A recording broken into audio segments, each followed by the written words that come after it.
1905 میں حسام الحرمین کتاب لکھی احمد بریلوی صاحب نے، علماء عرب سے سائن کروائے، کتاب کا نام رکھا حرمین کی تلوار، اور اس میں انہوں نے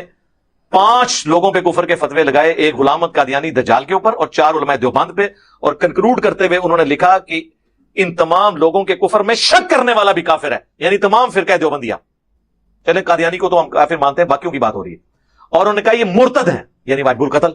نبی اسلام کے لیے ڈائریکٹ ایکچولی تھانوی نے علم غیب کے لیے حفظ الامان میں کہا تھا، حفظ الایمان کتاب چھوٹی سی کتابچی ہے، کہ رسول اللہ صلی اللہ علیہ وسلم کو بھی علم غیب ہے، اور یہ کوئی رسول اللہ کی تخصیص نہیں ہے، بلکہ یہ علم الغیب ہر پاگل، مجنون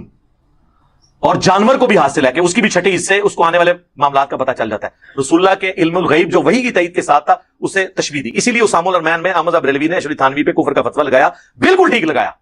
کیونکہ رسول اللہ کے لیے انہوں نے اپنی طرف سے ایک بات منسوب کی۔ اگر یہ وہ کہتا نا کہ کافر یہ کہتے تھے، پھر تو بات ختم ہو جاتی، تم نے تو ڈائریکٹ یہ لفظ استعمال کیا ہے کہ حضور کا علم غیب تو جانوروں والا علم غیب ہے، نعوذ باللہ، اس کے ساتھ تشبیہ دی ہے تم نے۔ اسی لیے اسامہ الحرمین میں احمد بریلوی نے ایشوری تھانوی پہ کفر کا فتویٰ لگایا، بالکل ٹھیک لگایا۔